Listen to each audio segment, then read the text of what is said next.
Bonjour, est-ce que tout le monde m'entend? J'imagine que oui, si je vois aucune alerte dans la zone de clavardage. Donc, bonjour à tous, contente de vous savoir si virtuellement nombreux.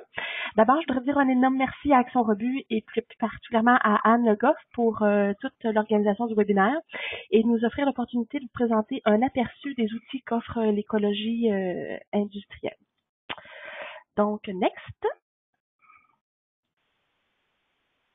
Alors, voici cet ambitieux programme pour cette heure de lunch. Je vous présenterai rapidement le CTTEI et les objectifs de cette présentation. On verra ensuite le contexte et les défis de la gestion des matières résiduelles et comment c'est un aspect important du développement durable parce que la gestion des matières résiduelles permet de mettre en œuvre l'économie des ressources tout en favorisant l'efficacité économique et le progrès social. Pour le vif du sujet, je vous présenterai des notions d'écologie industrielle comme les 3 RV, les synergies et la création de symbioses industrielles, le tout accompagné d'exemples concrets de projets réalisés par le CTTI. Je terminerai cette présentation avec les retombées attendues et les facteurs de succès et finalement, ça sera à vous de partager avec des questions et des commentaires. Donc, le CTTI fait partie du réseau Transtech qui regroupe 46 centres collégiaux de transfert de technologies qui sont associés à des cégeps au Québec.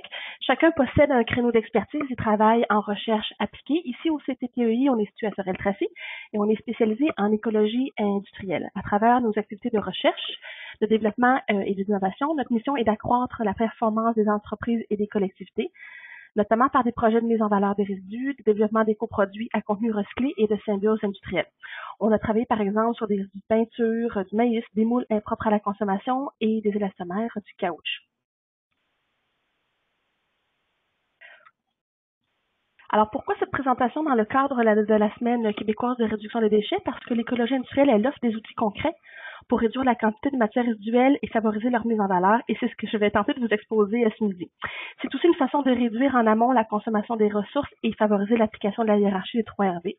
Évidemment, si on fait tout ça, c'est pour augmenter la performance économique, technique, environnementale et sociale de nos organisations. Et à l'échelle d'un territoire, ça peut se traduire par une gestion intégrée et circulaire dans une symbiose industrielle, et on regardera ensemble les grandes étapes de son implantation. Je surprends personne en parlant d'homo détritus. Les déchets de l'homme des cavernes, c'était quelque chose qui était essentiellement composé d'os, de matière organique et putréfine, de peau de bête. Et à cette époque-là, la gestion des matières résiduelles ne représentait pas vraiment un grave problème. Avec l'industrialisation et l'explosion démographique, on parle maintenant de plastique, de matières dangereuses, de produits persistants, polluants, de métaux. Il suffit plus de les jeter dehors pour qu'ils disparaissent. Au contraire, ils s'accumulent. Et comme le montre la politique québécoise de gestion des matières résiduelles, l'ère du temps n'est plus à l'enfouissement. Selon la caractérisation 2010-2011 de Recyc Québec, le taux de mise en valeur de la collecte sélective résidentielle est de 59 %, soit une augmentation de 8 % en 2 ans. Malgré tout, le Québec élimine toujours près de 8 millions de tonnes par an, ce qui représente 746 kilos par habitant. Pour favoriser la mise en valeur des matières résiduelles, le plan d'action 2011-2015 de la PQGMR a identifié des matières à bannir de l'enfouissement, comme le papier en carton en 2013, le bois en 2014 et les matières organiques d'ici 2020. Il y a aussi une redevance supplémentaire à l'enfouissement jusqu'en 2015. J'ai fait un rapide calcul.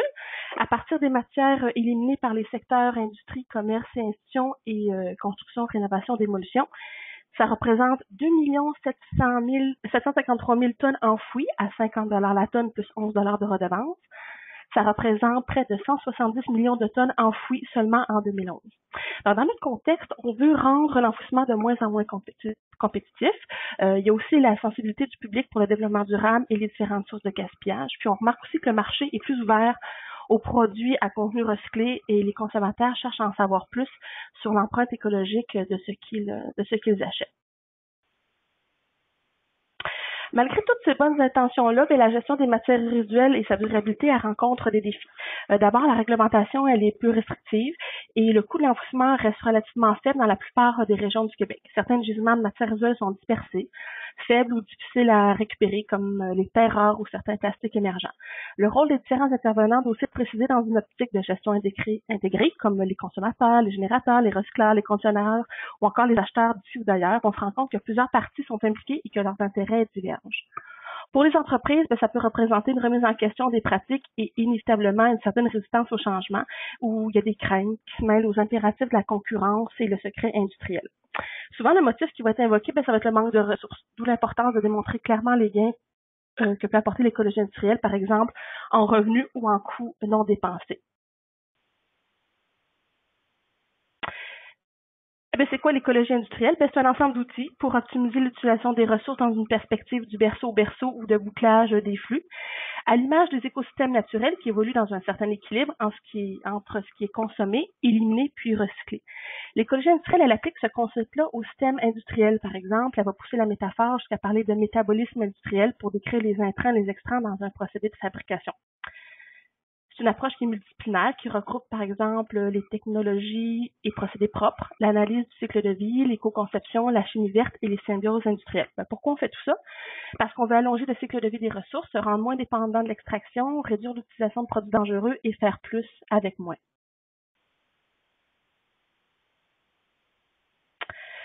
En gestion des matières visuelles, on va favoriser l'application de la hiérarchie du 3RV, car le déchet le moins cher à gérer et le plus simple, c'est celui qui n'existe pas, évidemment, celui qui n'a jamais été généré.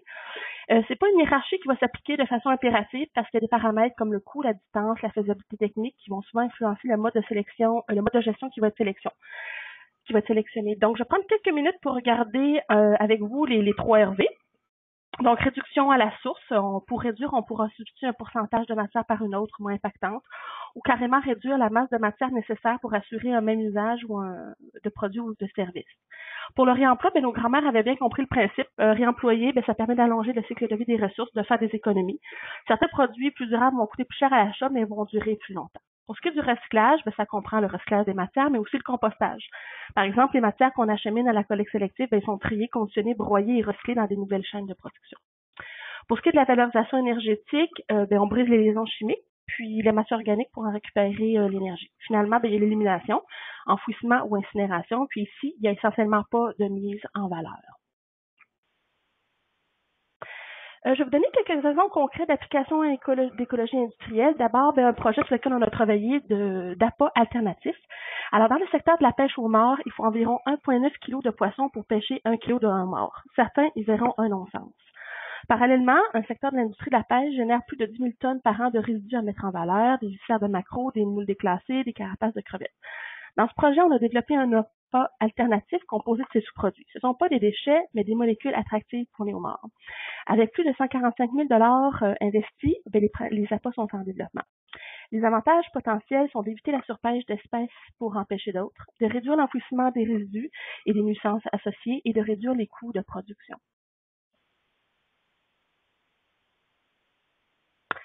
Un autre projet, le béton à contenu recyclé. Ici, il y a un générateur qui a plus de 320 000 tonnes par an de boue à mettre en valeur.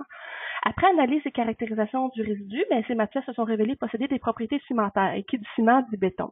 Dans ce projet, on a développé des dalles à patio à contenu recyclé élevé tout en recherchant les mêmes propriétés que des produits similaires sur le marché. Il s'agit d'un bel exemple de recyclage, puis en plus, je t'ai mentionné que le produit est très beau et très esthétique.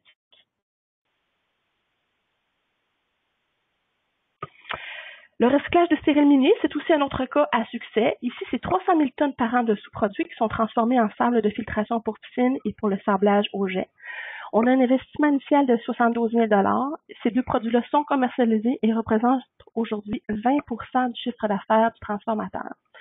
Cet exemple d'application de l'écologie industrielle met en lumière les relations d'affaires qui peuvent se tisser entre deux entreprises situées ici à proximité, entre un générateur et un transformateur. Le résidu de l'un, mais ça vient clairement la matière première de l'autre.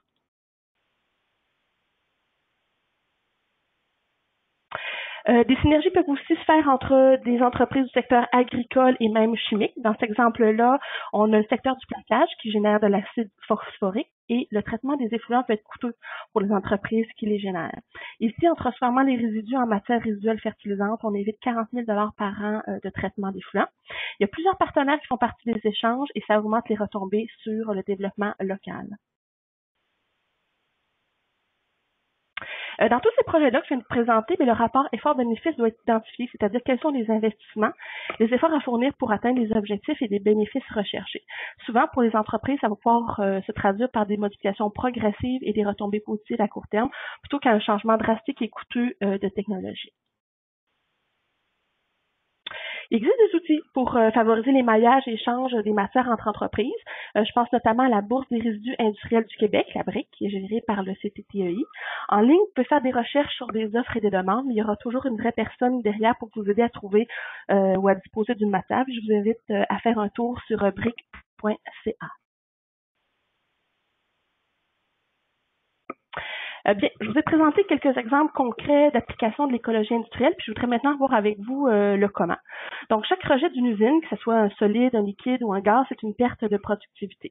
Ça, c'est des matières premières qui ont été payées à prix fort, puis elles ne devraient pas être gaspillées. En amont, il s'agira de faire une meilleure utilisation des ressources par la réduction d'intrants pour une même production ou encore par l'augmentation de l'utilisation de matières secondaires recyclées moins chères et ayant des propriétés physico-chimiques comparables aux matières vierges. La recyclabilité des produits aide aussi à récupérer une partie des matières post-industrielles ou en fin de vie. Puis opter pour des techniques plus propres et pour la mutualisation permet aussi de conjuguer productivité et gestion des matières résiduelles. En aval, la récupération organisée et la mutualisation permettent des économies d'échelle. La mise en valeur des résidus selon l'approche des 3 RV, que ce soit à l'interne ou dans un autre procédé, permet aussi une meilleure utilisation des ressources. Étant donné les coûts d'entreposage et de transport souvent très élevés, on va favoriser les circuits courts pour augmenter l'efficacité de la gestion des matières résiduelles et la productivité. En écologie industrielle, on tente d'opérer un changement de perception. Il n'y a pas de déchets, il n'y a pas de poubelles, il y a seulement des ressources, bien qu'elles soient parfois bien cachées. On va parler alors de matières secondaires. Le prix des ressources naturelles, lui, vous le savez, il ne cesse pas d'augmenter, elles se font rares. Pire encore, le traitement et l'élimination des résidus, lui, est coûteux, alors qu'il s'agissait juste avant d'une ressource qui, elle, était coûteuse. Pour y remédier, l'idéal, c'est d'agir simultanément sur 2 fronts, réduire à la source et mettre en valeur les matières résiduelles. Je vais tenter d'illustrer ce changement de perception en opposant ce que font les choses, les déchets à gérer, et ce qu'elles sont, des ressources en puissance. On va imaginer des bouts d'usine d'épuration. Il faut les traiter, les incinérer, etc. Ça représente un tas de tracas et des dépenses. Du point de vue de l'écologie industrielle, il s'agit plutôt de matières organiques valorisables par biométhanisation, par exemple, c'est-à-dire de l'énergie. Dans des effluents usés, l'ajustement du pH est aussi une dépense. Et si c'était pas plutôt un gisement d'acide ou de base? La DBO ne devrait pas non plus être synonyme de contamination, mais source de sucre, de lipides ou d'autres ressources à débusquer. Il existe des tonnes d'exemples, mais je voudrais prendre les minutes qui nous restent pour vous parler d'une approche qui est plus globale, inclusive et territoriale de l'écologie industrielle, des symbioses industrielles. Alors, qu'est-ce que c'est une symbiose industrielle? C'est un réseau d'organisations maillant entre elles par des synergies, c'est-à-dire des échanges de ressources immatérielles, des résidus industriels, des consommables, des ressources matérielles, de l'équipement et des ressources humaines. Il existe plusieurs symbioses dans le monde, mais la plus connue est sans doute celle de Kalundborg au Danemark, qui existe depuis les années 60 et qui regroupe une dizaine d'organisations, dont une centrale au charbon, un fabricant de pâtes, de la pisciculture ou l'industrie pharmaceutique. Le succès de leur modèle repose sur la volonté politique, la proximité, la collaboration des partenaires et le besoin impératif de réduire les gaz à effet de serre. Sur la figure, on peut voir une partie des échanges seulement qui sont illustrés par des flèches qui entrent et qui sortent des organisations. C'est des flux de matière et d'énergie. Depuis 2008, au CTTEI, on a participé à plusieurs projets de symbiose au Québec et en Ontario. Chacun des projets est unique, que ce soit au niveau du type de territoire, des porteurs de projets ou encore du modèle d'affaires. Dans une symbiose, il y a plusieurs types de participants. Puis pour faire simple, aujourd'hui, je vais vous parler des participants qui sont directs. D'abord, il y a des générateurs, c'est ceux qui génèrent des matières résiduelles, on dira qu'ils offrent. Il y a aussi des concentrateurs. Eux, c'est ceux qui prennent en charge, qui concentrent et mutualisent les matières, et souvent, c'est eux qui vont collecter et transporter les matières. Les transformateurs, eux, ils transforment les matières, évidemment, en matières secondaires. Plusieurs étapes peuvent être nécessaires pour atteindre les spécifications techniques exigées par les preneurs. Puis finalement, les preneurs, c'est eux qui vont utiliser les matières secondaires dans leur procédé.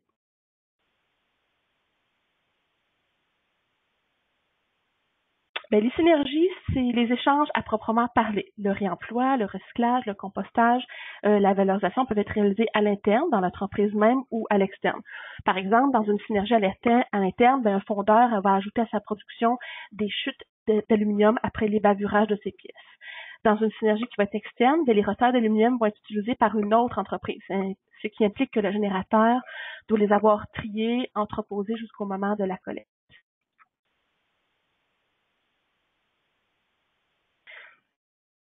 Je vais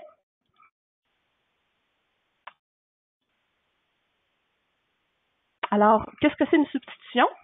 On peut diviser d'abord les synergies en deux catégories, la substitution et la mutualisation. Dans la substitution, par exemple, une entreprise peut remplacer un pourcentage de PHD9 par des granules recyclés pour fabriquer des contenants de plastique. Donc, on a un résidu qui va être transporté, qui va devenir une matière secondaire, puis ensuite, on va appliquer un mode de gestion 3RD. Je vais vous donner un exemple concret de substitution interne. Donc, c'est la compagnie Tinglass de Boisbriand qui fabrique du verre texturé. Pour ces moules, elle utilise du plâtre qu'elle recycle pour réduire l'achat de plâtre neuf. La récupération de la matière commence à l'étape du démoulage, en haut à gauche. Une attention toute particulière est apportée pour récupérer le plus de plâtre possible par des techniques de grattage manuel avec des brosses spéciales, etc. Ensuite, à l'étape du polissage et de la filtration des eaux de lavage, le plâtre est encore récupéré dans les filtres presse. Puis finalement, le plâtre récupéré est réutilisé pour fabriquer des nouveaux moules. Ici, je vous donne un exemple de substitution externe où un générateur produit des poussières de four à chaud, 15 000 tonnes par an. Son sous-produit, il est récupéré et recyclé en intrants pour le chaulage des terres. La proximité des deux partenaires, c'est un facteur clé dans l'implantation des synergies. Il y a aussi des avantages à favoriser les synergies locales. D'abord, pour le preneur, c'est une source de chaulant qui réduit les distances des approvisionnements et les coûts de transport. Mais c'est aussi une matière secondaire qui est fournie en grande quantité qui est issue d'un seul procédé, ce qui assure une qualité normalisée et un approvisionnement beaucoup plus régulier pour le preneur. Puis de façon générale, ça réduit notre dépendance au marché étranger.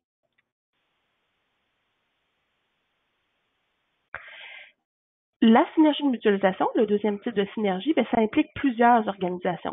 La collecte sélective, c'est le meilleur exemple de synergie de mutualisation. On récupère des matières recyclables qui sont acheminées en vrac à un centre de tri qui fera par exemple des ballots par catégorie de matière. Il peut aussi s'agir de regroupements de services comme l'organisation du transport collectif ou encore d'achats groupés de biens et de services. On pensera à des services de récupération de solvants, à de la densification mobile ou encore à des formations de groupe. Chaque territoire possède habituellement un réseau de récupérateurs qui offre des services de mutualisation, des points de dépôt satellites, des écocentres, des dépôts de produits électroniques, des collectes mobiles de résidus domestiques dangereux, etc. Rien de mieux qu'un exemple. Alors ici, on voit une synergie de mutualisation qui implique plusieurs organisations. Le preneur qui a le CIM a besoin d'un combustible alternatif pour valorisation énergétique en cimenterie. À droite, on voit qu'il y a plusieurs matières résiduelles dont les débouchés sont difficiles à trouver pour le moment et qui offrent malgré tout un bon potentiel de mise en valeur. Ils peuvent être regroupés pour former un flux. Autrement, ces matières-là pourraient se retrouver trop facilement dans un site d'enfouissement. Donc, le rôle du concentrateur transformateur ici, charrette, est de conditionner et de combiner les sous-produits afin de fabriquer un combustible possédant toutes les spécifications techniques exigées par le cimentier. Sur cette figure-là, ce qu'on peut voir, c'est un extrait du projet de symbiose de l'Anaudière. On peut y voir les générateurs, les preneurs et les matières qui sont échangées. Lorsqu'il y a plusieurs flèches qui convergent vers un même point, il s'agit souvent d'un concentrateur ou d'un mutualisateur, un centre de tri par exemple. Important à mentionner, une symbiose, c'est pas un objet qui est statique. Le schéma des synergies, des offres et des demandes, il évolue dans le temps, selon le changement des procédés des entreprises, la disponibilité des nouveaux flux, les fluctuations du marché, puis aussi évidemment la réglementation.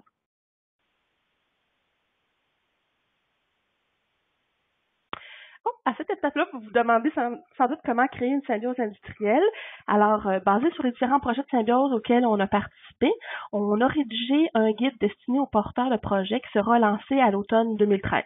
On y présente les grandes étapes d'implantation d'une symbiose industrielle, mais aussi des facteurs de succès. Puis, je vais profiter des quelques minutes qui nous restent pour vous présenter les grandes lignes de ce guide-là. Comme le montre la figure des grandes étapes d'implantation, ça forme un cycle. Donc, la symbiose, elle est vivante, elle est constamment nourrie par les différents participants. Et je vois une question déjà de Marie-Pierre. Est-il lancé? Sous peu, sous peu. Alors, l'élaboration du projet, étape 1, permet aux porteurs de projet de délimiter leur territoire et d'identifier et de mobiliser les partenaires. Il existe différents types de porteurs de projets, que ce soit des organismes de développement économique, des regroupements d'entreprises, des représentants politiques ou encore des organismes environnementaux et et sociaux. Il faut garder à l'esprit que les parties prenantes, dont certaines sont illustrées dans la figure, ils n'ont pas tous les mêmes enjeux et intérêts dans le projet. Et l'étape de lancement et de diffusion de la démarche ne doit pas être sous-estimée car elle annonce au milieu que leur participation sera sollicitée. Un animateur de symbiose, c'est un facteur clé dans l'implantation et le succès des synergies. Ça reste une ressource qui est inestimable pour les entreprises et les organisations qui participent à la symbiose. D'abord, cet animateur-là, il possède une connaissance intrinsèque de son territoire, de ses acteurs et de ses enjeux spécifiques. Il possède aussi des connaissances techniques lui permettant d'analyser le métabolisme industriel des organisations afin de repérer rapidement les besoins et les gisements potentiels. Il doit savoir aussi jongler avec la réglementation comme la LQE, la politique de gestion des matières résiduelles ou encore le règlement des matières dangereuses. Il y a d'autres qualités comme l'entre-genre, l'éthique et la communication qui vont faciliter grandement ces interventions avec les organisations. Et j'en profite pour saluer Ashley, David et Michael, nos animateurs de symbiose de Toronto, Bécancour et la Naudière, s'ils sont à l'écoute. Donc, après avoir élaboré le projet, il faudra faire un diagnostic du territoire afin de mieux cerner les enjeux et les filières existantes de mise en valeur. La sélection des participants pour un premier tour, elle est primordiale parce qu'on souhaite obtenir des succès qui vont créer un effet d'entraînement. On choisira donc des leaders économiques ou en développement durable, des fournisseurs déjà bien implantés, des donneurs d'emploi importants ou des entreprises qui ont une problématique régionale d'approvisionnement ou de disposition des résidus importante.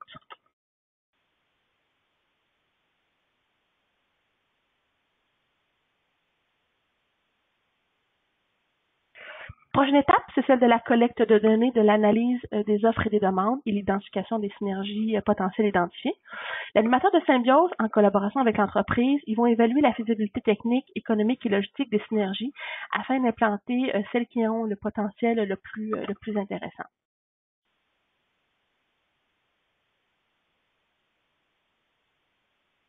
On peut voir ici le type d'information qui est collectée pour créer des synergies entre entreprises, des paramètres comme la composition chimique, l'état, la granulométrie, la fréquence, la contamination, la réactivité et le coût. Et en bas, on peut voir quelques exemples de matières résiduelles pour la mise en valeur.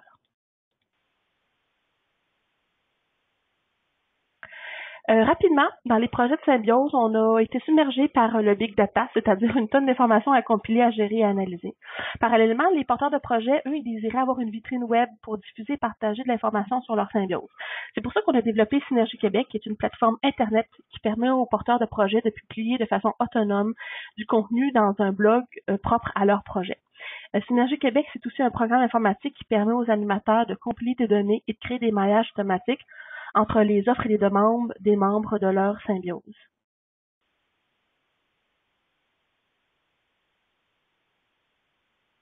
Comment ça fonctionne? Mais pour créer des maillages automatiques, le programme utilise l'information qui est entrée par l'animateur ou encore directement par les entreprises. Si on entre une demande de bois, elle va être maillée avec une offre de bois, comme on peut le voir sur les cercles rouges. L'animateur et les entreprises peuvent ensuite évaluer si cette synergie-là est pertinente selon les critères qui se seront fixés, comme la distance, le coût ou la quantité.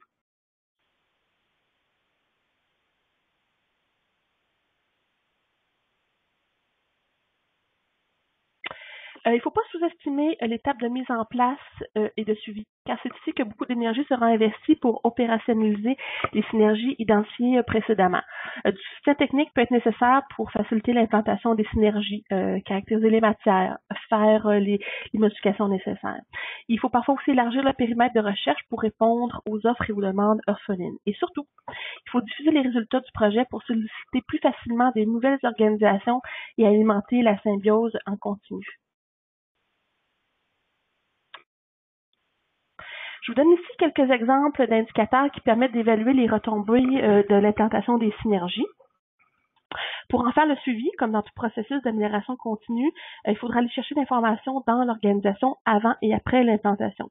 Pour l'entreprise, cet exercice-là en vaut la peine parce que ça permet de quantifier concrètement les gains réalisés du point de vue économique, environnemental ou social.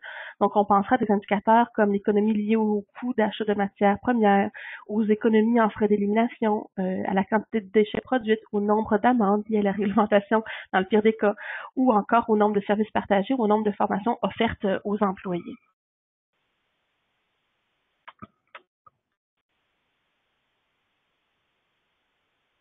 Que ce soit pour amorcer un projet de symbiose, caractériser des matières usuelles ou développer des écoproduits, les experts ils peuvent donner aux entreprises l'impulsion, le coup de pouce qui peut faire la différence.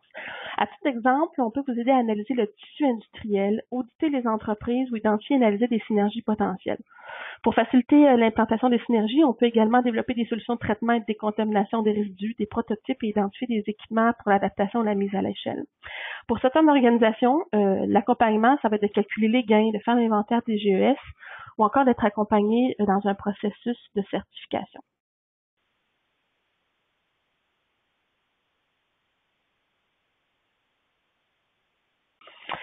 Alors, quels sont les gains attendus, les retombées pour que ce soit des projets d'écologie industrielle ou de symbiose industrielle? D'abord, au niveau technique, on peut attendre des améliorations des pratiques vers des technologies et des procédés de production plus propres, une augmentation du potentiel d'innovation, une optimisation de la gestion des matières usuelles par leur mise en valeur en matière secondaire et le développement de nouveaux produits à contenu recyclé.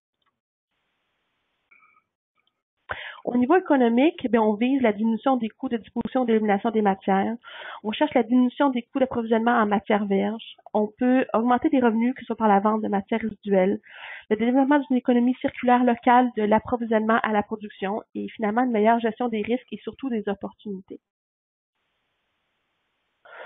Au niveau des gains environnementaux, sont attendus une meilleure conformité réglementaire ou même les atteintes des objectifs de la PQGMR, une réduction de l'exploitation des matières premières et la préservation des ressources naturelles, l'allongement du cycle de vie des ressources, une diminution des gaz à effet de serre, une réduction des impacts environnementaux liés à l'enfouissement comme les biogaz et la perte d'espace.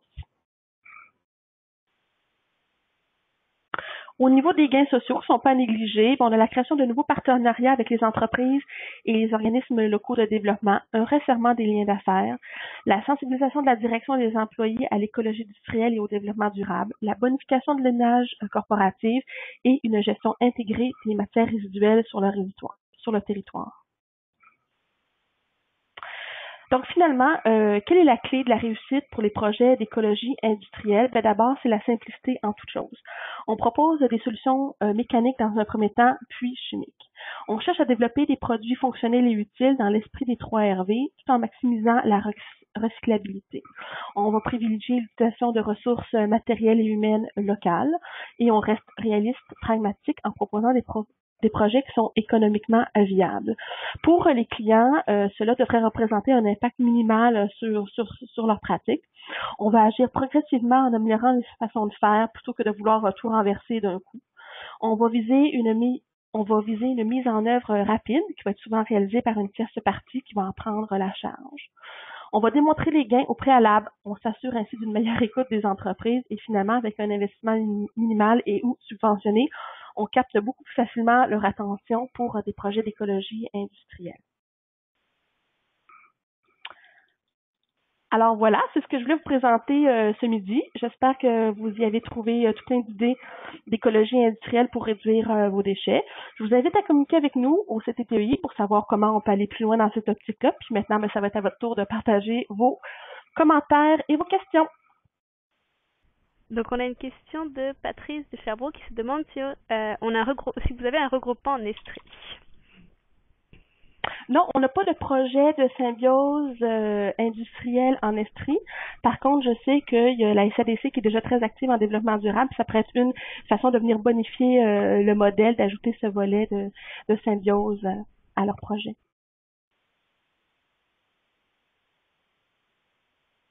Marie-Pierre, comment on pourrait financer l'animateur? Marie-Pierre, contactez-moi, on va pouvoir en parler davantage. Il y a différentes façons de venir finaliser le montage financier, que ce soit avec des partenaires ou des subventions restent à trouver. Sur le projet de Bécancour, par exemple, les entreprises, elles, paient une partie paient pour participer à la symbiose. C'était une des façons de venir financer l'emploi de l'animateur. Moi, j'ai une question justement vis-à-vis à ça. Si les entreprises doivent payer, c'est ça, un montant pour financer par exemple le poste de l'animateur, est-ce que ça risque pas de freiner finalement la participation des entreprises au projet? Mais comme je le mentionnais plus tôt,